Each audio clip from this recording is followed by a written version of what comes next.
Good morning. Thank you so much for having me. It's really fantastic to be here. I have come here all the way from the US to learn from Australia. I am here on a Fulbright Scholarship, which is a program of the United States government to send researchers to other countries around the world and to bring researchers to the United States. I think this year there's 140 Australian researchers in the US on a Fulbright exchange, and we are here to learn from each other. So I have come here to find out more about what's happening in Australian cities. I'm a scientist who studies nature-based solutions to heat, drought, and climate change. And I want to share some case studies with you. And to do that, we are going to go to the other side of the world for a little while. So most of the population of the United States lives in the eastern part of North America because it's wet. But I live in the western part. So the cities that I work in, they really have more in common with Australian cities than they do with eastern cities in the US, even though a lot of the literature and the best practices on nature-based solutions to climate change come from the east. They come from the large cities that are in the forested, wet part of the US. We really can learn more lessons from Australian cities, those of us who live in that semi-arid western region, than we can from these East Coast cities in the US. And specifically, I've lived and worked in cities all around the Great Basin Desert of North America, which is the largest desert in North America. I lived in Las Vegas. I have lived and done quite a lot of work in Los Angeles, in the southwestern side there of the continent. Lots of similarities between Los Angeles and coastal Sydney. It's one of the reasons I came here. And I currently work and live in Salt Lake City, the red dot there, the other side of the Great Basin Desert. It's quite hot and dry, and this is what the natural ecosystem of Salt Lake City looks like. So before Salt Lake City was built, this is what the region looked like. It is extremely dry. The average rainfall is about 420 millimeters per year, and that is not enough for forests, so it's naturally a shrubland. So you can imagine this is quite hot. Most of the rainfall is experienced in the winter, so the summers really have very little precipitation at all. However, despite all this, I have to say that Salt Lake City hasn't had as many problems with extreme heat recently, and in part that is because this city is massively irrigated. And so when European settlers arrived in the Salt Lake Valley in 1847, they immediately diverted water, and there has been a huge transformation of the landscape to a really, really wet landscape. All of the trees in the background here are planted. You can see in the foreground of this image how dry the unmanaged landscape is, but we have extensive lawns in all of these cities in the US, and most of these trees, well, these trees are non-native because there are not native trees in this valley. It is naturally a shrubland. But unfortunately, this approach is not sustainable. So we have a lot of evidence that shows that our landscapes are really over-irrigated. People are applying more water than the landscapes actually need. And these trees, even though they're well irrigated, some species are dying back because they're not really well suited for this kind of climate. And so what we've realized is that there is a trade-off between cooling and water use, and we need to optimize this trade-off. So I'm traveling around the world looking at different cities this year, trying to find out how people are approaching this problem. Los Angeles has been experiencing severe drought. Southern California, all of these cities of the Great Basin, their water supply is basically snowmelt. So as the climate warms, our water supply is dwindling. And in 2015, there was a major drought. This satellite image is showing the change in snowpack from 2006 to 2015, when basically there was almost no snowpack at all in the Sierra Nevada mountains. Very tall mountain range. It's the water supply for millions of people in California, and it's going away. In Salt Lake City, what we're seeing is a shrinkage of the Great Salt Lake. So Salt Lake City is on this massive lake, and it is the receiving waters for the watershed. The waters of Salt Lake City do not run to the ocean. They run to this inland lake.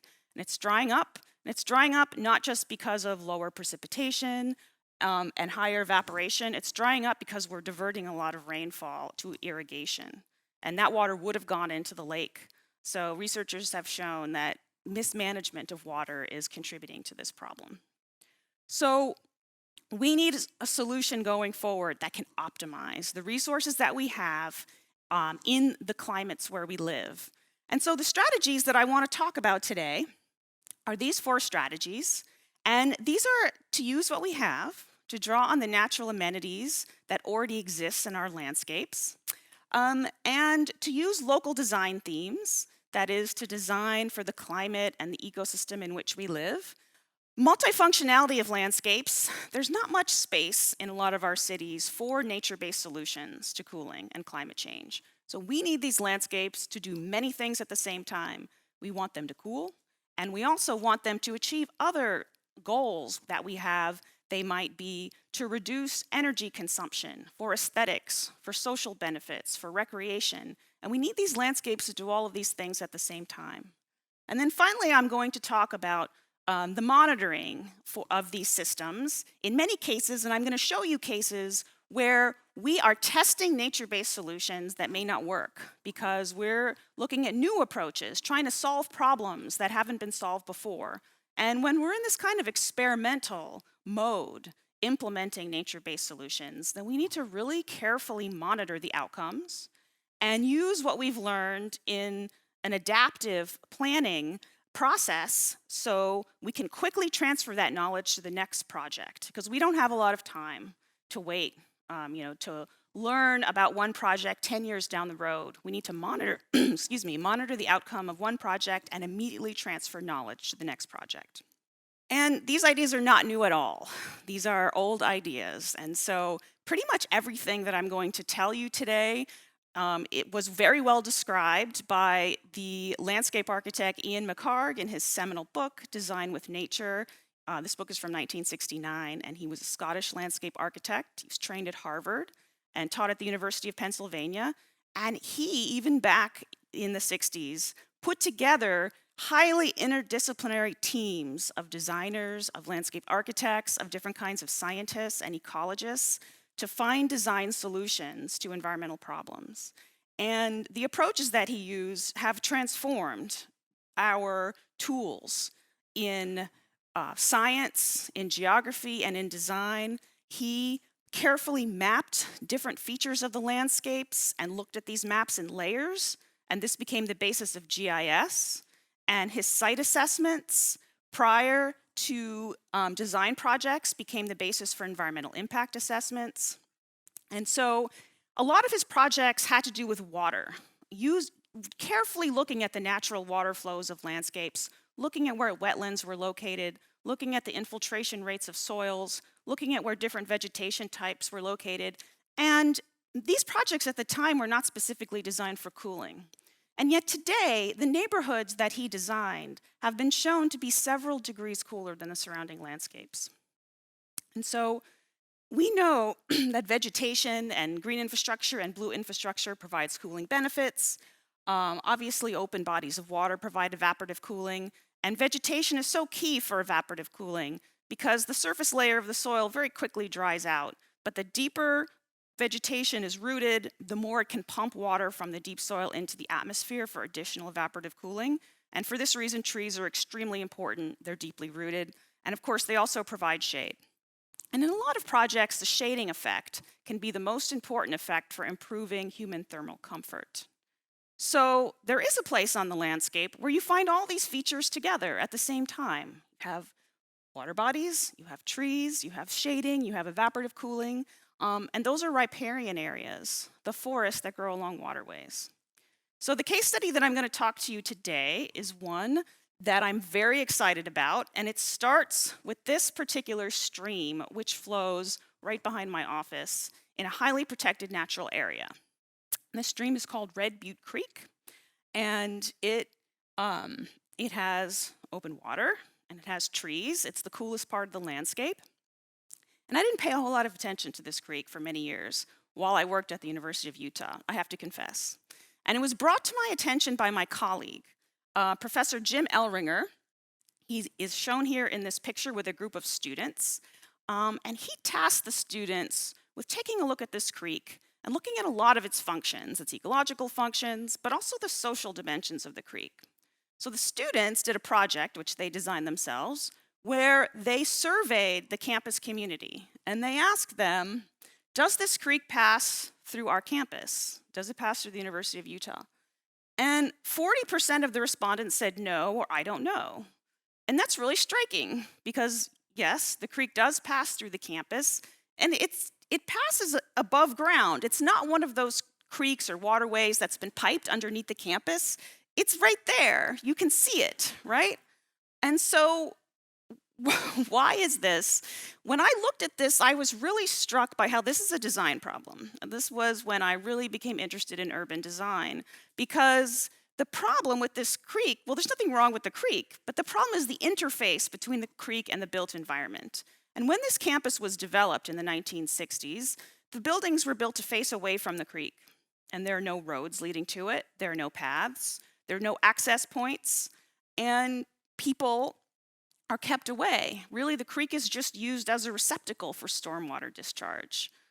And yet, this is the coolest part of the landscape, and lots of cities have capitalized on this, right? There's a movement now to revitalize areas along rivers and streams because people want to be there, and they contribute to urban revitalization and economic development. So there's a big opportunity here, and this is one way to design with nature. We're taking advantage of a feature that already exists. We don't have to create something that isn't already there. Now, this area of our campus, you can see it has a lot of impervious surfaces. So the discharge of stormwater into this creek, it's really high. So not only are we sending people away from the coolest and most comfortable part of the landscape and the most beautiful part of the landscape, but we're degrading the creek because all of these impervious surfaces send a lot of runoff into the creek, and that runoff causes erosion. So this is a very common problem in urban streams. They usually, after storm events, after big rain events, I think y'all just had a lot of rain. And these urban waterways, they have huge velocities of water and pollution because there's pollutants on those parking lots and on those streets. And so we're not only not taking advantage of this amenity, but we are degrading this amenity. Okay, so in the meantime, our campus is in a hot and dry area, and when it was time to look at the master plan for the campus, groups came and surveyed the different outdoor spaces on our campus and found lots and lots of spaces that are underutilized because they have no shade and they are hot in the summer. And yet, like every campus, I'm sure this is common here, space is at a premium, and we are building buildings and we are encroaching upon the remaining open spaces, so open space is valuable. And yet they're not usable because they're too hot. This seems to be a common problem for you as well. And so we decided to approach this problem from a master planning and design perspective. And we engaged a whole group of people at the university to develop a vision for the riparian corridor along the stream. And this was led by Robin Rothfeder, who at that time was a PhD student in urban planning. Now he's a professor at the University of Wisconsin. And he led a community engaged planning process where we wanted to re-envision what the stream could be. And originally, the scientists who kind of started this process, they wanted to restore the stream back to some kind of pristine wilderness condition. So their first instinct was to fence it off and keep people out so that it could become wild. But I think we've learned now that nature-based solutions don't work when we separate people from nature. And so that is not the approach that we took in the end. The rendering that you see here is actually student work, students who re-envisioned spaces along the creek. It turns out that there is a physical therapy clinic, an orthopedic center is present right on the creek, and the spaces along the creek, if there were trails there, they could be used for rehabilitation, for therapy, but there aren't any. So there's just lots of opportunity here. So we wrote this strategic vision, and it was a little bit pie in the sky. It's a vision, but we wanted to start implementing the plan, and we needed a place along the creek that was scheduled for renovation, a building that was either scheduled for construction or some building that needed to be renovated. And it turned out that there was a parcel along the creek that was scheduled for renovation. So this is the creek, and this pink area here, it's a buffer zone where the campus will no longer allow any construction, which we actually did not have any regulation like that. You could build right up to the creek. So first of all, we made a buffer so that the riparian forest could be preserved. And then it turned out that this parcel here, which is the largest parcel on the creek, the building on that parcel was scheduled for renovation. And with those funds come funds for re-landscaping. So this was our first opportunity to put this vision into practice. And this is the site. This is what the site looked like. So it was a really, really large lawn, one of the largest lawns on campus, and it was really irrigated. In the summer, this lawn is irrigated every day, and it's so over-irrigated that if you take a walk in the lawn in the middle of summer, you know it's really hot, it hasn't rained in months, there's standing water at the surface because it's over-irrigated and it's not draining. It's fertilized. There are pesticides applied to this lawn. That water's discharging directly into the creek. So this is not a sound solution to preserving the creek. And nobody used this space in the summer because it was too hot. There's no shade. So the building you're looking at is the headquarters of Myriad Genetics, the genetics testing company. And there's another building on this site called the Williams Building, which is an energy company, and that building needed to be renovated. And so this whole area is actually a science and technology park. We call it Research Park. You have several of these in Australia as well. And these are places that are meant to inspire innovation. They're meant to inspire technological breakthroughs and commercialization of research. So there are a lot of companies here that are working on solving various problems in biomedical sciences and energy and in the environmental sciences. So it's a pretty good place to test some new nature-based solutions for climate change. And so we wanted to redesign this whole lawn area. We wanted to get this lawn out and put something in its place that would help us solve some of our environmental problems. Okay, so one thing we wanted the site to do was to absorb stormwater. So what I've learned here in Australia is that you all call this water-sensitive urban design. We have other names for stormwater green infrastructure.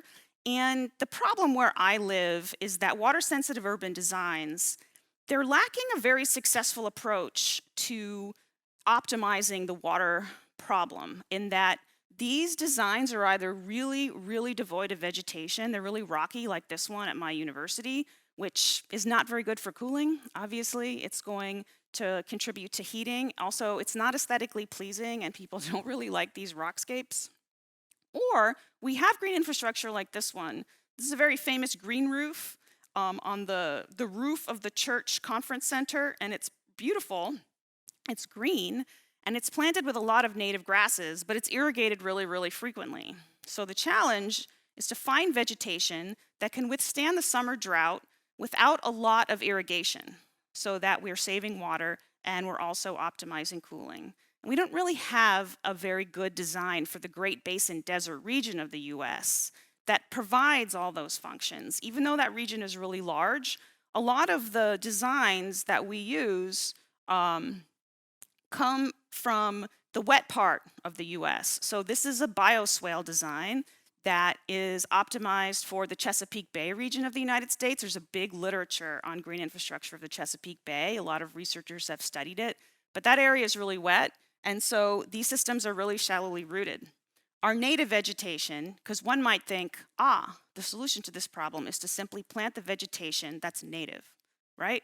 It can persist under those climate conditions without watering, but that vegetation is really, really deeply rooted. And so this sagebrush species, that is the species in that natural landscape, it can live in Salt Lake City, inside the city. This is a picture of it actually growing in front of my house. But it can only survive where the soil is really, really deep. And water-sensitive urban design usually has relatively shallow soil because there's going to be a gravel layer underneath to quickly move water down through the soil to avoid flooding. So it's difficult to optimize this problem. The native vegetation won't survive under those conditions. How should we vegetate these sites? So we implemented this whole site as an experiment, but it's an experiment that's also functional. So if you go to many of our ecological experiments, if you come to a university and you go to a field station and there's some kind of experiment going on, you'll see a bunch of plots and rectangles and it's not very aesthetically pleasing. It's a place to do science. It's not a place where you'd want to go sit down and eat your lunch. But this is a functional building. The residents of this building need outdoor space, and we needed a design that was beautiful, that would invite people to spend time in the landscape, and where we could also do some scientific testing. So we engaged in a participatory design process with Mark Morris, the principal landscape architect of the design firm Voda, and my colleague Sarah Hinners, the director of the Center for Ecological Planning and Design. And we brought in a bunch of different stakeholders, people who manage the real estate on this property, scientists of different flavors, including social scientists who could speak to people's needs to spend time outdoors. And we designed a landscape that's multifunctional. The top of the landscape is a garden, and this is under construction now, so I can only show you a rendering. The top of the landscape will be a garden with paths and shade where people can walk, where people can sit. But underneath the landscape is a replicated scientific experiment, testing two different solutions to the water-sensitive urban design problem, one involving native species and one involving commonly cultivated garden species. And it's set up so that we can get really, really good scientific data from this study, and one of these designs may not work, and then we can take what we've learned and implement it into the next study. So we asked the occupants of the building, there were surveys done to ask them what they wanted, and we asked what existing features were worth keeping from the landscape. And not surprisingly, they said the trees, the mature trees that were already there, the creek, and a place to view the creek, so the natural amenities of the site. We asked them what potential new features they wanted to be added, and they said flowers, so that is more of a cultivated garden type landscape, and places to spend time outside, tables, benches, built amenities, so that they could actually enjoy the landscape. And so this is sort of a mix. There are natural amenities that people want to preserve, but then there are other amenities that people want added that kind of combine the built and natural environment together. And then finally, the site is really well instrumented so that we can measure how effective this site is at absorbing stormwater. We want to measure the success of the plant species. We want to measure the state of the creek and how much pollution and water ends up going into the creek. So lots of scientific instrumentation as well. Okay, so people were pretty excited by this idea, and we had never done anything like this before. After a couple of years going through this design process, it was time to redo the master plan for the entire research park. So our research park was, I believe, founded in 1968. It's one of the older research parks. Research parks started at Stanford University in the 50s, and they were a place to commercialize university discovery and to promote discovery. So ours is pretty large. It's 130 hectares in size. There are 48 private companies that rent or own buildings. There are 81 university departments, and most of those are biomedical because there's a huge health sciences campus at that location. And 14,000 people work at the research park. So it is very extensive. But people were so excited by the approach to designing with nature at that initial parcel that Jonathan Bates, who is the executive director of the research park, and really a visionary in this area, he decided that the new master plan for Research Park would entirely focus on ecological amenities and designing with nature going forward. That this would be the theme of Research Park going forward. And our research park has been really successful. There are a number of companies, startup companies, that have really bridged the gap between university research and application. And the research park is pretty well known in the United States, I would say. But going forward, there's lots of research parks now. So how can we distinguish ourselves? How can we be unique? And one way is to really draw on the excitement that people have for designing with nature and for nature-based solutions, and make that the core of our identity. And so the master plan for the park focuses on innovation because that is what Research Park is for. So can we use nature-based solutions to foster innovation? And the hypothesis is that we can.